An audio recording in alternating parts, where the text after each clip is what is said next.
Salut et bienvenue pour cette nouvelle vidéo où aujourd'hui je te parle du tissu, de la qualité du tissu en tapisserie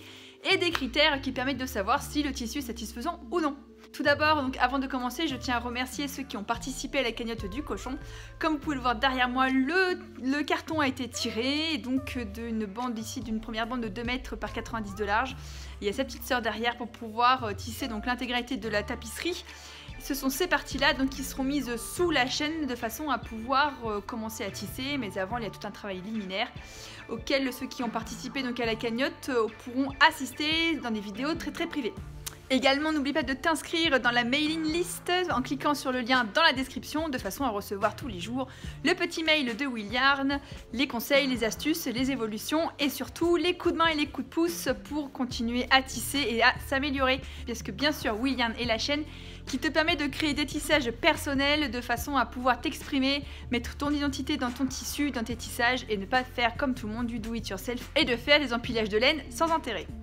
On commence donc cette vidéo avec les critères principaux de la qualité d'un tissu en tapisserie avec mon manteau que je garde puisqu'il fait très froid dans mon atelier. On a un petit problème de chauffage mais tout ça va bientôt s'arranger. Le tout premier critère concernant la qualité du tissu est de savoir que le tissu de tapisserie est un peu plus tassé que le tissu pour le vêtement, tout simplement puisque le tissu de tapisserie est censé pendre au mur et donc subir de plein fouet la gravité, et que si ton tissu n'est pas tassé du tout, il y a un moment donné où la matière, quelle qu'elle soit, va complètement s'avachir et ton tissage va ne plus ressembler à rien et les formes vont être complètement défigurées.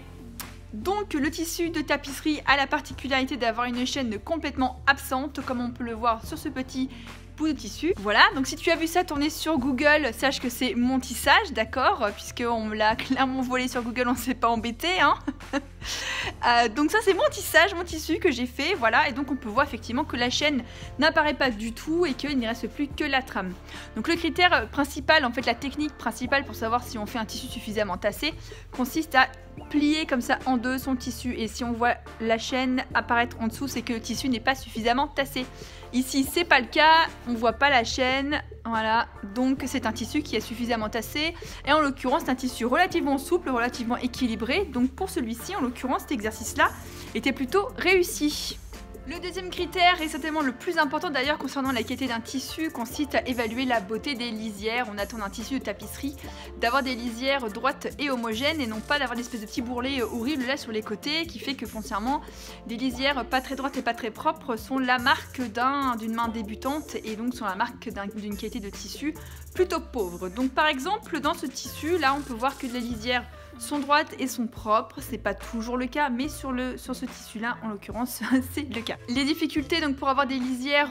correctes des deux côtés consistent à savoir gérer la tension de la trame lorsqu'on arrive sur le bord, de ne pas tirer trop soit de la main droite soit de la main gauche et de gérer une tension homogène de façon à ne pas déformer le tissu, d'autant plus que si les lisières ne sont pas très propres, vous allez risquer d'avoir un tissu qui risque d'être déformé en fait à l'intérieur même, puisque si vous tirez trop sur un côté, les lisières vont pas être très propres et donc progressivement vous allez voir le fil de trame qui va ramener le fil de chaîne vers l'intérieur et donc votre tissu va avoir tendance à partir voilà comme ça en ce qu'on appelle en cravate. C'est donc la marque d'un tissu de tapisserie plutôt pauvre.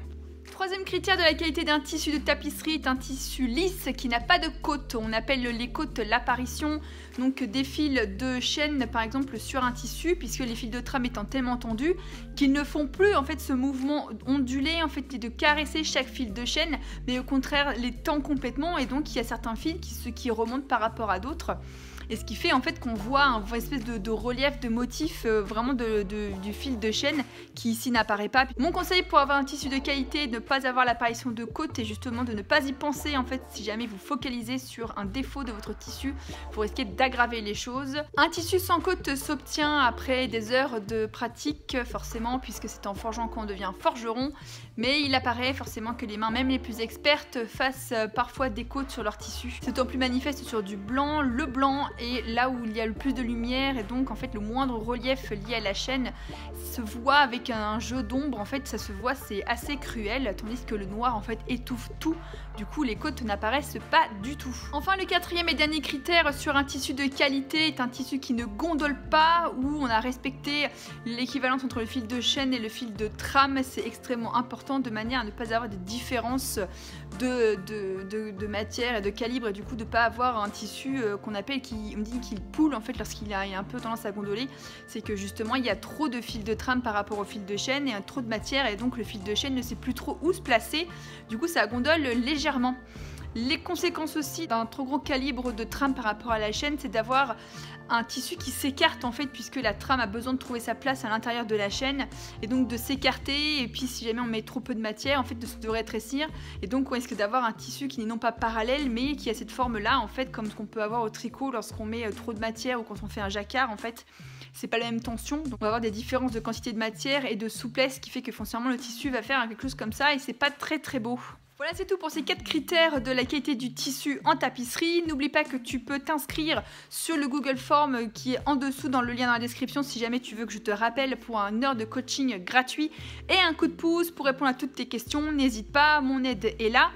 Tu peux également participer à la cagnotte du dieu venu du grotesque, puisque ça y est, elle a été mise en ligne et tu pourras t'offrir donc les portes de l'atelier pour pouvoir accéder à des vidéos très privées sur la façon dont je travaille, la façon dont on traite un carton et surtout donc ce carton, cette tapisserie qui est travaillée en collaboration avec Laurent Guillot. Tu peux également aller voir son site puisque